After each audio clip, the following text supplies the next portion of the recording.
¿Qué es la justicia? Una obra de Hans Kelsen. Introducción. Jesús de Nazaret, al ser interrogado por el gobernador romano, admitió ser un rey, mas agregó: yo para esto he nacido y para esto he venido al mundo, para dar testimonio de la verdad. Pilato preguntó entonces: ¿qué es la verdad? Es evidente que el incrédulo romano no esperaba respuesta a la interrogante. El justo, de todos modos, tampoco la dio. Lo fundamental de su misión como rey mesiánico no era dar testimonio de la verdad. Jesús había nacido para dar testimonio de la justicia, de esa justicia que deseaba se realizara en el reino de Dios, y por esa justicia fue muerto en la cruz.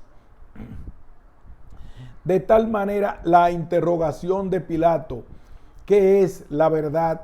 Y de la sangre del crucificado surge otra pregunta de harto mayor importancia, la sempiterna pregunta de la humanidad: ¿qué es la justicia?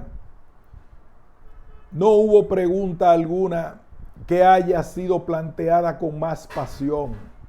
No hubo otra por la que se haya derramado tanta sangre preciosa, ni tantas amargas lágrimas como por esta. No hubo pregunta alguna acerca de la cual hayan meditado con mayor profundidad los espíritus más ilustres, desde Platón a Kant. No obstante, ahora como entonces, carece de respuesta.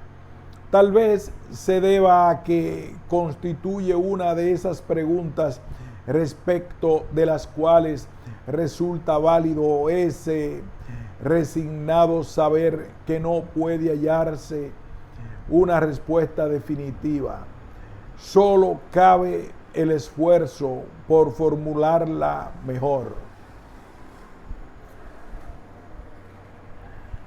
La justicia es, en primer lugar, una característica posible, mas no necesaria, del orden social. Recién en segundo término, constituye una virtud del individuo, pues un hombre es justo cuando su obrar concuerda con el orden considerado justo. Mas, cuando es justo un orden social determinado, lo es cuando regla la conducta de los hombres de modo tal que da satisfacción a todos y a todos les permite lograr la felicidad. Aspirar a la justicia es el aspirar eterno a la felicidad de los seres humanos. Al no encontrarla como individuo aislado, el hombre busca la felicidad en lo societario. La justicia configura la felicidad social. Es la felicidad que el orden social garantiza.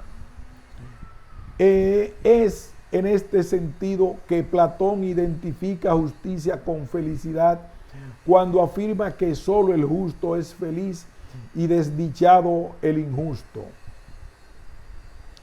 Va de suyo que al sostener que la justicia es la felicidad, no se ha respondido interrogante, sino que únicamente se lo ha desplazado. De inmediato se plantea entonces otra cuestión: ¿qué es la felicidad? Sin duda, no puede existir un orden, vale decir, que garantice a todos la felicidad. Si se entiende por felicidad lo que es en su sentido originario, esto es, lo que cada uno considera tal. En este caso, resulta imposible evitar que la felicidad de uno roce la felicidad de otro. Por ejemplo, el amor es la fuente primera de felicidad, aunque también la más importante fuente de desdicha. Supongamos que dos varones aman a una mujer misma y que ambos, con o sin razón, creen que sin ella no serían felices. No obstante, conforme a la ley y tal vez conforme a sus propios sentimientos, esa mujer no puede pertenecer más que a uno de los dos. La felicidad de uno acarreará irremediablemente la desdicha del otro. No existe un orden social capaz de dar solución a semejante problema de manera justa. Esto es, de hacer que ambos varones sean dichosos. Ni siquiera el célebre juicio del rey Salomón podría conseguirlo. Tal como se sabe, el rey resolvió que un niño cuya posesión disputaban dos mujeres fuera partido en dos con objeto de entregarlo a aquella que retirara la demanda a fin de salvar la vida de la criatura. Dicha mujer, suponía el rey, probaría de esta suerte que su amor era verdadero. El juicio salomónico resultará justo únicamente en el caso que solo una de las mujeres ame realmente a la criatura. Si las dos la quisieran y ansiaran tenerla, lo cual es posible e incluso probable, y ambas retirasen las respectivas demandas, el conflicto permanecería irresoluto. Por último, cuando la criatura debiera ser entregada a una de las partes, el juicio sería, por supuesto, injusto, pues causaría la desdicha de la parte contraria. Nuestra felicidad depende con demasiada frecuencia de la satisfacción de necesidades que ningún orden social puede atender. Otro ejemplo, es preciso designar al jefe de un ejército. Dos varones se presentan a concurso, pero solo uno de ellos podrá ser el elegido.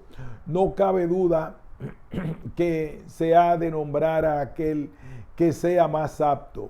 Mas, si ambos fuesen igualmente aptos, resultaría entonces imposible encontrar una solución justa. Supongamos que sea considerado más apto el que tiene buena apostura y un rostro agradable que le dan el aspecto de personalidad fuerte. En tanto, el otro es pequeño y de apariencia insignificante. En caso de recaer la designación en aquel, este otro no aceptará lo resuelto como justo. Dirá, por ejemplo, ¿por qué no tengo yo un físico tan bien dotado como él? ¿Por qué la naturaleza me ha dado un cuerpo tan poco atractivo?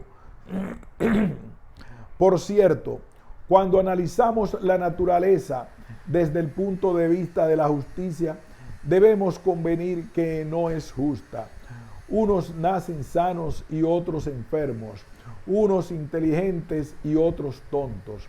Y no hay orden social alguno que pueda reparar por completo las injusticias de la naturaleza.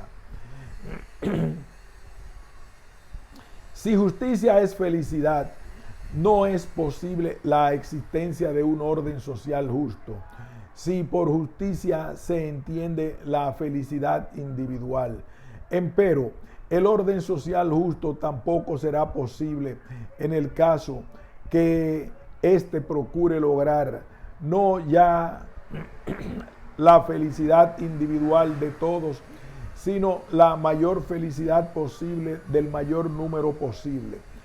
Esta constituye la célebre definición de justicia formulada por el jurista y filósofo inglés Jeremías Bentham. De todas maneras, la fórmula de Bentham tampoco es aceptable si a la palabra felicidad se le da un sentido subjetivo, ya que diversos individuos tienen ideas todavía más diversas acerca de lo que constituye la felicidad. La felicidad garantizada por el orden social no puede ser considerada en sentido individual subjetivo, sino colectivo objetivo. Esto significa que por felicidad se ha de entender solo la satisfacción de ciertas necesidades, reconocidas en tal carácter por la autoridad social o el legislador.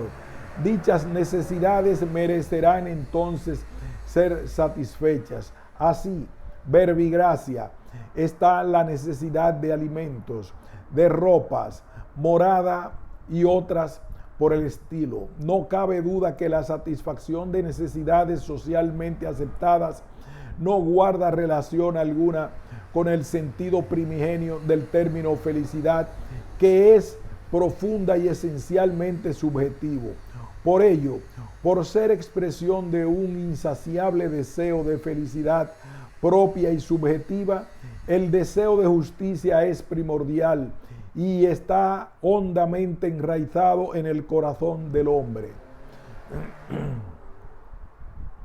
El concepto de felicidad ha de soportar un cambio radical de significación para que la felicidad de la justicia pueda convertirse en categoría social. Las transformaciones que sufre la felicidad individual y subjetiva para convertirse en la satisfacción de necesidades socialmente aceptadas son similares a las que debe soportar el concepto de libertad para llegar a ser un principio social. El concepto de libertad con frecuencia es identificado con la idea de justicia, de tal manera que un orden social será justo cuando garantice la libertad individual. Dado que la verdadera libertad, esto es, la ausencia de toda coacción, de todo tipo de gobierno, es compatible con el orden social, cualquiera que ésta fuera. La idea de libertad no puede ostentar meramente la significación negativa del ser libre de todo gobierno. El concepto de libertad ha de comprender la importancia que tiene una forma de gobierno determinada. La libertad incorporará el gobierno de la mayoría de ciudadanos que, en caso necesario, ha de estar contra la minoría. La libertad de la anarquía se metamorfosea de este modo en la autodeterminación de la democracia. De igual modo, la idea de justicia se transforma de un principio que garantiza la libertad individual de todos en un orden social que salvaguarda determinados intereses, precisamente aquellos reconocidos como valiosos y dignos de protección por la mayoría de los súbditos. Empero, ¿qué intereses ostentan ese valor y cuál es la jerarquía de esos valores? El problema aparece cuando se plantean intereses en conflicto y solamente donde existen esos conflictos se manifiesta la justicia como problema. De no haber intereses en conflicto, no hay tampoco necesidad de justicia. El conflicto se genera cuando un interés se podrá ver satisfecho exclusivamente a costa de otro, o lo que es igual, cuando entran en contraposición dos valores y no es posible hacer efectivos ambos. cuando pueden ser realizados únicamente en tanto y cuanto el otro es pospuesto, o cuando es inevitable tener que inclinarse por la realización de uno y no del otro, decidiendo qué valor es más importante, lo cual, por ende, establecerá el valor supremo. El problema de valores es, sobre todo, un problema de conflicto de valores, problema que no puede resolverse mediante el conocimiento racional. La respuesta al problema planteado es siempre un juicio que, en última instancia, está determinado por factores emocionales, ostentando por consiguiente un carácter altamente subjetivo. Esto significa que es válido únicamente para el sujeto que formula el juicio, siendo en ese sentido relativo. Lo que se acaba de enunciar es pasible de ilustrarse con algunos ejemplos. La vida humana, la vida de cada quien, constituye el valor supremo para una determinada convicción moral. Consecuencia de semejante convencimiento es la abstención absoluta de dar muerte a un ser humano, aun en caso de guerra o incumplimiento de la pena capital.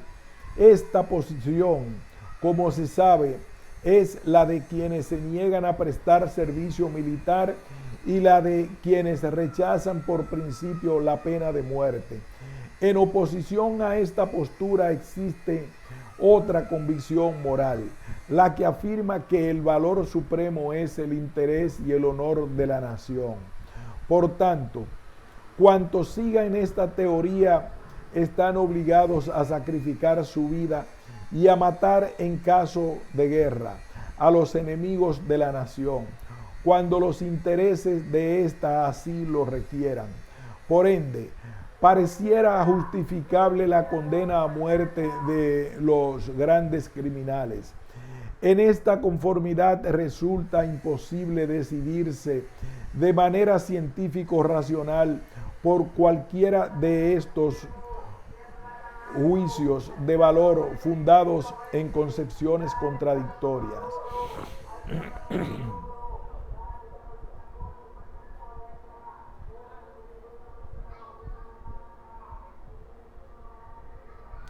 En último extremo, nuestros sentimientos, nuestra bondad, no nuestra razón, es lo que decide el conflicto.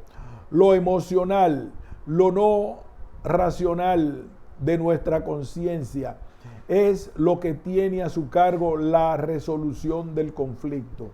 Por ejemplo, a un esclavo o a un prisionero de un campo de concentración del que es imposible fugarse, se le presenta la disyuntiva de saber si el suicidio es moral o no.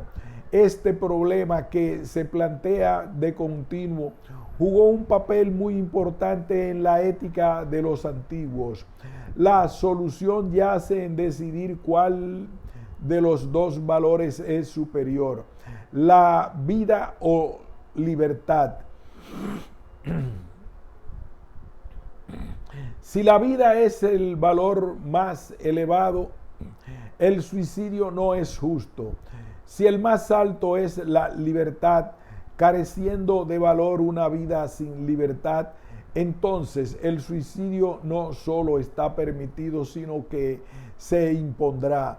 Se trata evidentemente de la jerarquía que se le asigne al valor vida o al valor libertad.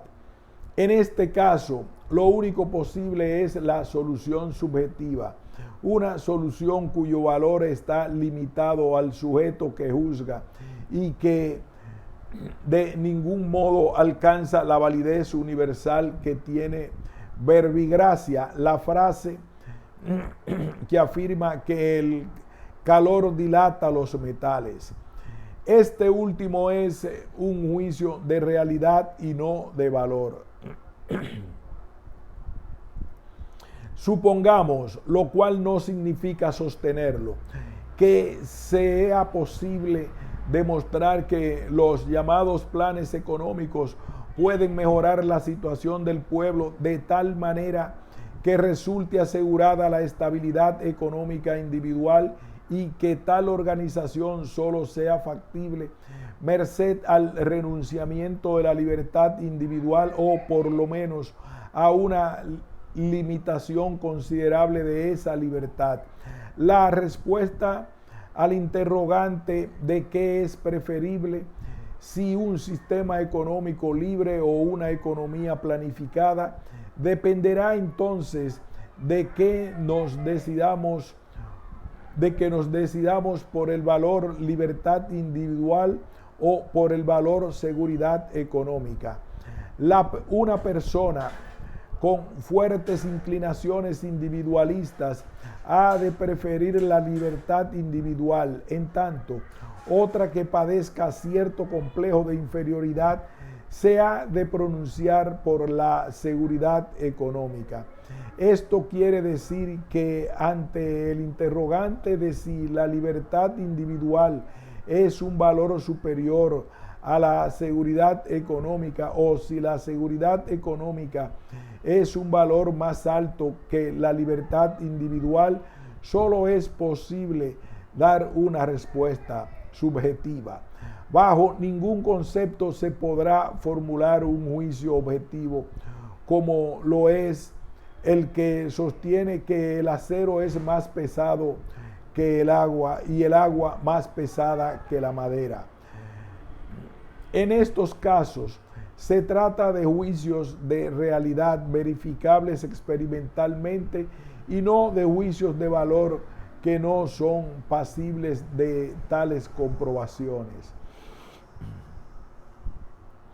Tras un detenido examen de su paciente, el médico descubre un mal incurable que en poco tiempo provocará la muerte del enfermo. ¿Tiene el médico que decirle la verdad al enfermo o puede y hasta debe mentir diciendo que la enfermedad es curable y que no hay peligro inmediato?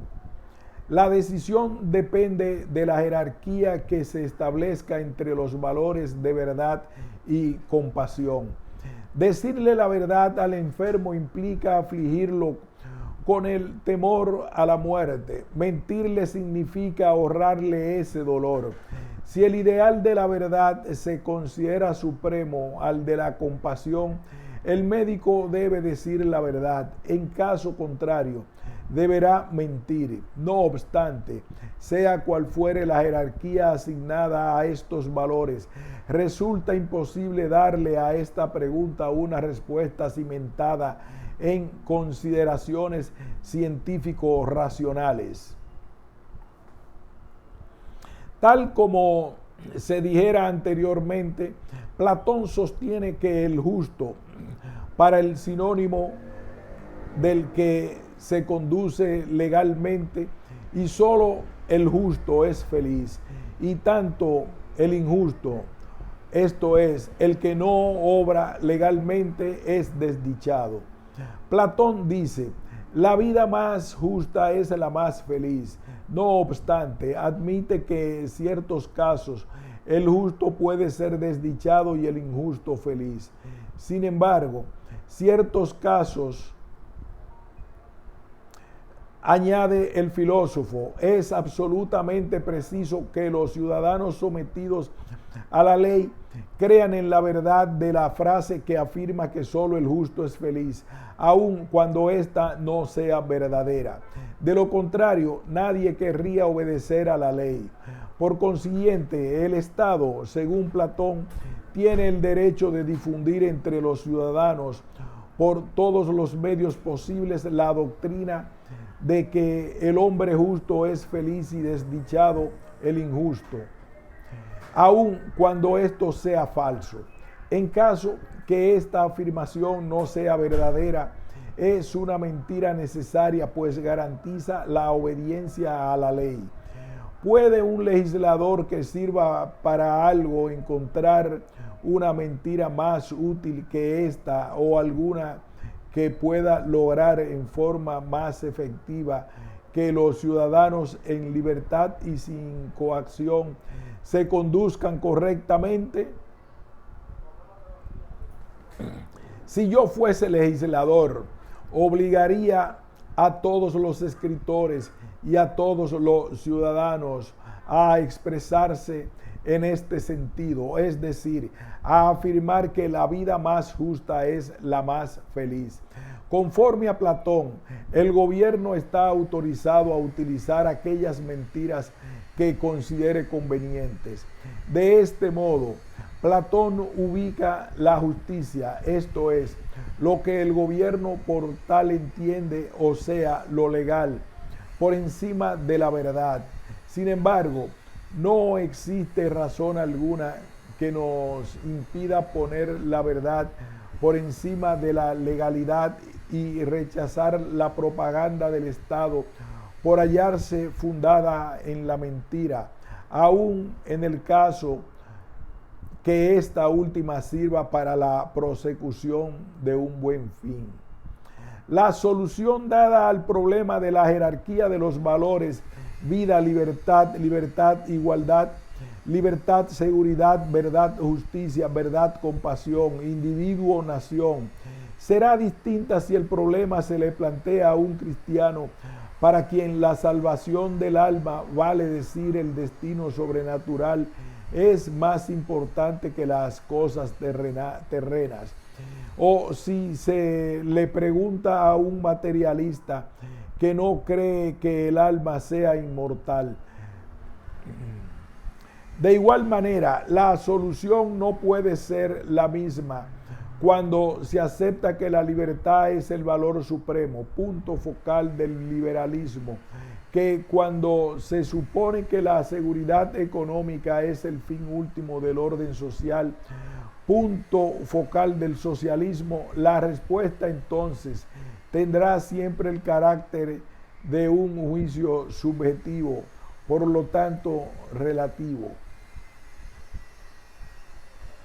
El hecho de que los verdaderos juicios de valor sean subjetivos, siendo por lo tanto posible que existan juicios de valor contradictorios entre sí, no significa de ninguna manera que cada individuo tenga su propio sistema de valores. En rigor, muchos individuos coinciden en sus juicios evaluativos. Un sistema positivo de valores no es la creación arbitraria de un individuo aislado, sino que siempre constituye el resultado de influencias individuales recíprocas dentro de un grupo dado, familia, raza, clan, casta, profesión y en determinadas condiciones económicas. Esto en todo sistema de valores, especialmente el orden moral, con la idea descollante de justicia, configura un fenómeno social que, por lo tanto, será diferente según el tipo de sociedad en que se genere.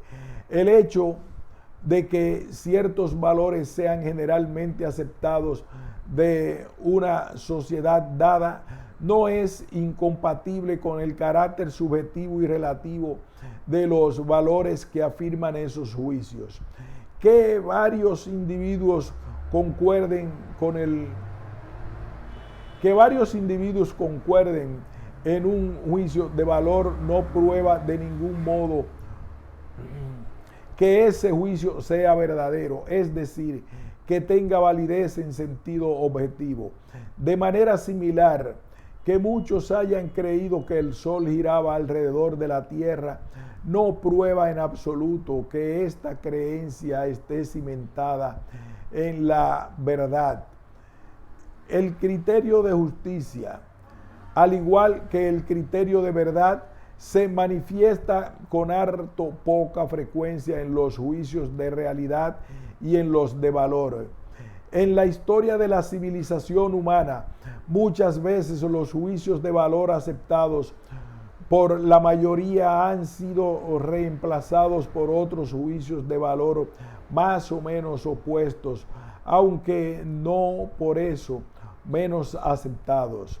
Así, por ejemplo, las sociedades primitivas consideraban que el principio de responsabilidad colectiva, verbigracia a la venganza de sangre, era un principio absolutamente justo. En cambio, la sociedad moderna sostiene que el principio opuesto, esto es, el de la responsabilidad individual, es el que responde mejor a las exigencias de una recta conciencia. No obstante, en ciertas áreas, como por ejemplo en las relaciones internacionales, el principio de responsabilidad colectiva no es incompatible con los sentimientos del hombre actual. Lo propio ocurre con el campo de las creencias religiosas, con la responsabilidad hereditaria, el pecado original, que es también una especie de responsabilidad colectiva. Asimismo, no resulta del todo imposible que en el futuro, si el socialismo llega al poder, vuelva a ser considerado moral en el terreno de las relaciones internacionales, un principio de responsabilidad colectiva independiente de cualquier concepción religiosa. Si bien la pregunta respecto al valor supremo no puede contestarse racionalmente, el juicio relativo y subjetivo con que de hecho se responde a la misma se presenta generalmente como una afirmación de valor objetivo o, lo que es igual, como norma de validez absoluta. Un rasgo distintivo del ser humano es sentir la profunda necesidad de justificar su conducta. Esto es, tener una conciencia. La necesidad de justificación o racionalización es tal vez una de las diferencias existentes entre el hombre y el animal. La conducta externa del hombre no difiere mucho de la animal. El pez grande se come al chico tanto en el reino animal como en el humano. Sin embargo, cuando un pez humano, movido por el instinto, se conduce de tal manera, de inmediato procura justificar su conducta ante sí mismo y los demás, tranquilizando su conciencia con la idea de que su conducta respecto al prójimo es buena.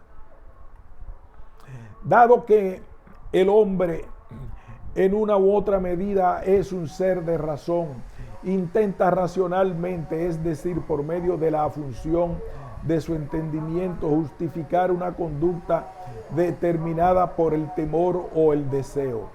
Esta justificación racional es posible solo hasta determinado punto, vale decir, en tanto su temor o deseo se refieran a un medio dado, merced al cual puede lograrse determinado fin. La relación de medio a fin es semejante a la de causa a efecto. Por ende, puede determinarse empíricamente, o sea, mediante procedimientos científicos racionales. Está claro que esto no será posible cuando los medios para lograr un fin determinado sean medidas específicamente sociales. El estado actual de las ciencias sociales no nos permite tener una comprensión neta y definida del nexo causal de los fenómenos sociales. En consecuencia, no podemos tener suficiente experiencia como para determinar con precisión cuáles son los medios adecuados para lograr un fin social determinado. Tal es el caso, verbigracia, del legislador cuando se enfrenta con el problema de establecer la pena de muerte o meramente la prisión para evitar ciertos actos delictivos. Este conflicto puede formularse también con una pregunta: ¿cuál es la pena justa? ¿La de muerte o la de prisión? Resolver esta cuestión implica que el legislador conozca el efecto de la amenaza de ambas penas. Producirá en el hombre que por inclinación natural busca cometer los delitos que el legislador procura evitar.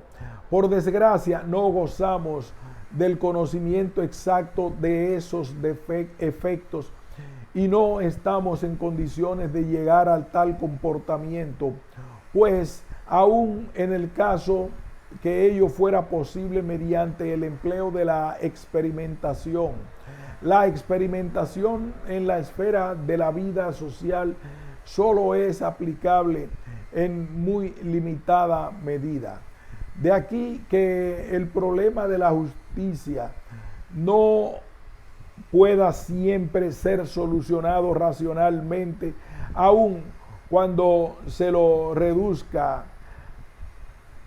a la cuestión de saber si una medida social es medio adecuado para lograr un fin dado. Empero, incluso en el caso que estos problemas pudieran solucionarse puntualmente, la solución de los mismos no podría proporcionar una justificación completa de nuestra conducta. Esto es, la justificación exigida por nuestra conducta. Con medios extremadamente adecuados pueden lograrse fines extremadamente problemáticos. Basta pensar en la bomba atómica. El fin justifica o como acostumbra decirse, justifica los medios.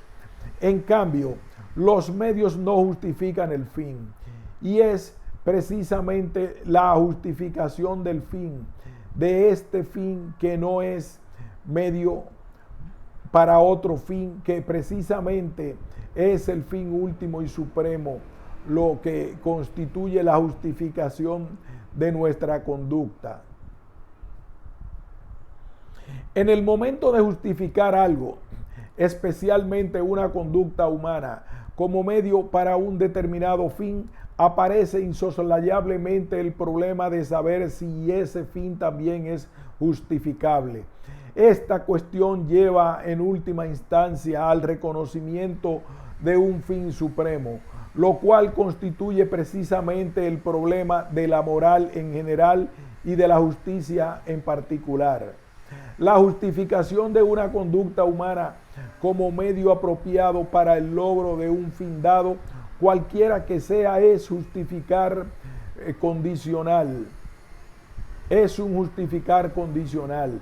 Depende de que el fin propuesto esté justificado o no. Una justificación condicionada y en cuanto tal relativa no resulta justificatoria del fin y tampoco del medio. La democracia es una forma de gobierno justa que asegura la libertad individual. Esto significa que la democracia es una forma de gobierno justa tan solo cuando su fin supremo es la atención y solicitud de la libertad individual. Si en lugar de la libertad individual se considera que la seguridad económica es el valor supremo y se prueba además que en una organización democrática aquella no puede ser suficientemente garantizada, entonces no la democracia sino otra forma será considerada el gobierno justo. Otros fines requieren otros medios. La democracia como forma de gobierno puede justificarse relativamente, no en lo absoluto. Nuestra conciencia no se contenta con estas justificaciones condicionadas, sino que pide una justificación absoluta sin reservas.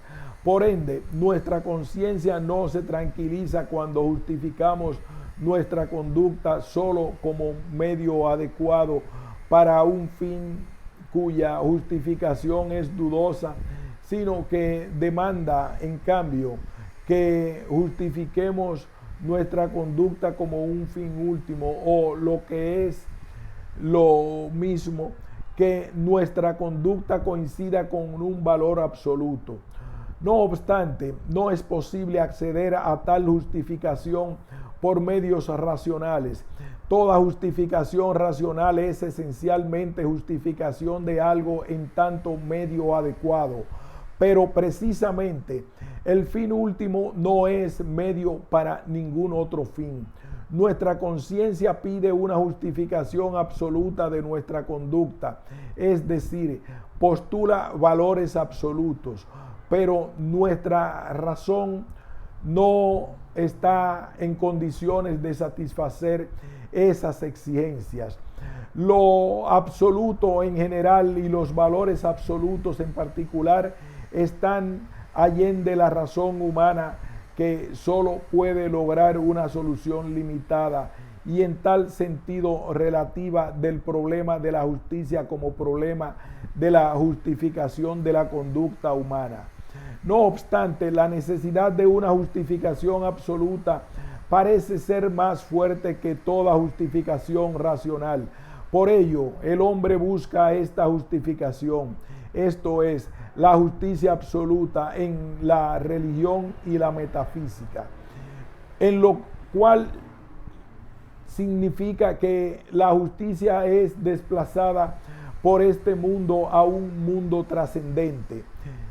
Se convierte así en la característica esencial y su puesta en acto la función esencial de una autoridad sobrenatural, de una deidad cuyas características y funciones son inaccesibles al conocimiento humano. El hombre cree en la existencia de Dios, esto es, en la existencia de una justicia absoluta, pero es incapaz de comprenderla, es decir, de puntualizarla conceptualmente. Quienes no aceptan esta solución metafísica del problema de la justicia, pero mantienen la idea de los valores absolutos en la esperanza de poder definirla racional y científicamente, se engañan a sí mismos con la ilusión de que es posible encontrar en la razón humana ciertos principios fundamentales, configuradores de esos valores absolutos que, en rigor, están compuestos por elementos emocionales de la conciencia. La determinación de valores absolutos en general y la definición de justicia en particular logradas según este modo son fórmulas hueras mediante las cuales es posible justificar cualquier orden social. Por ello, no es de extrañar que las numerosas teorías sobre la justicia que desde épocas pretéritas hasta hoy en día se han venido formulando puedan ser reducidas a dos tipos fundamentales: metafísico religioso uno y el otro racionalista, o mejor dicho, pseudo racionalista. Platón es el clásico representante del tipo metafísico. La justicia constituye el problema central de toda su filosofía. En procura de la solución de este problema desarrolla su célebre teoría de las ideas. Las ideas son entidades trascendentes que existen en el otro mundo, en toda su esfera inteligible, sin acceso para los hombres, prisioneros de sus sentidos. Representan esencialmente valores absolutos que deben ser realizados en el mundo de los sentidos, aunque en verdad nunca pueden serlo completamente. El concepto fundamental al cual está subordinado el resto y del cual obtiene su validez es la idea del bien absoluto. Esta idea desempeña en la filosofía de Platón el mismo papel que la idea de Dios en la teología de cualquier religión. La idea de bien conlleva la idea de justicia, esa justicia a cuyo conocimiento tiende prácticamente todos los diálogos de Platón. La pregunta, ¿qué es la justicia?, coincide con el interrogante, ¿qué es bueno? O ¿qué es lo bueno? Platón efectúa en sus diálogos múltiples intentos para responder a estas preguntas en forma racional. Sin embargo, ninguno de estos intentos arriba a un resultado definitivo. Cuando pareciera que ha logrado definir algo por boca de Sócrates, de inmediato Platón aclara que son necesarias todavía más investigaciones. Platón remite a menudo a un método específico de razonamiento abstracto, carente de toda representación sensible, la llamada dialéctica, que, como asegura el filósofo, capacita a quienes la dominan para comprender las ideas. De todas maneras, el mismo Platón no emplea este método en sus diálogos, o al menos no nos transmite los resultados de dicha dialéctica. Incluso llega a decir palmariamente que la idea del bien absoluto está más allá de todo conocimiento racional, o sea, allende todo razonamiento. En una de sus cartas, la séptima, donde explica los motivos profundos y los fines últimos de su filosofía, declara que no puede existir una definición del bien absoluto, sino tan solo una especie de visión del mismo, y que esta visión se realiza en forma de vivencia mística, vivencia que logran solo quienes gozan de la divina gracia. Por otra parte, resulta imposible describir con palabras el objeto de esta visión mística, es decir, el bien absoluto. Tal es la razón, y esta configura la conclusión última de esta filosofía, que no pueda darse ninguna respuesta al problema de la justicia. La justicia es en un secreto que Dios confía a muy pocos elegidos, si es que lo hace, secreto que nunca deja de ser tal, pues no puede transmitirse a los demás. Es digno de nota cómo la filosofía de Platón se acerca en este punto a la prédica de Jesús, cuyo contenido sobresaliente es también la justicia. Tras haber rechazado con energía la fórmula racionalista del Antiguo Testamento, ojo por ojo, diente por diente, el principio de represalia, Jesús proclama la nueva y verdadera justicia, el principio de amor. El mal no debe devolverse con mal, sino con bien. Hay que rechazar al mal, no al delincuente, y amar al enemigo. Esta justicia está más allá de toda realidad social de un orden posible. El amor que informa a esta justicia no es el sentimiento humano que llamamos amor. No solo porque amar al enemigo va contra la naturaleza humana, sino también porque Jesús rechazaba con toda energía el amor humano que une al varón con la mujer, a los padres con los hijos. El que desea seguir a Jesús y alcanzar el reino de Dios debe abandonar su casa y sus propiedades, padres, hermanos, mujeres e hijos. El que no aborrezca a su padre, a su madre, sus hijos, sus hermanos, sus hermanas y aún a su propia vida, no puede ser discípulo de Jesús. El amor que predica Jesús no es el amor de los hombres, es el amor que hará que los hombres sean tan perfectos como su Padre en el cielo, en el que hace salir el sol sobre malos y buenos y deja que la lluvia caiga por igual sobre justos e injustos. Es el amor de Dios. Lo más extraño de este amor es que debe aceptarse como compatible con la tremenda y eterna pena que les será impuesta a los pecadores en el juicio final, y por tanto con el pavor más grande que sea capaz de sentir el hombre, el temor de Dios. Jesús no abordó el aclarar esta contradicción. Tampoco es posible hacerlo. Se trata de una contradicción solo para la limitada razón humana, no para la razón absoluta de Dios, que el hombre no puede comprender.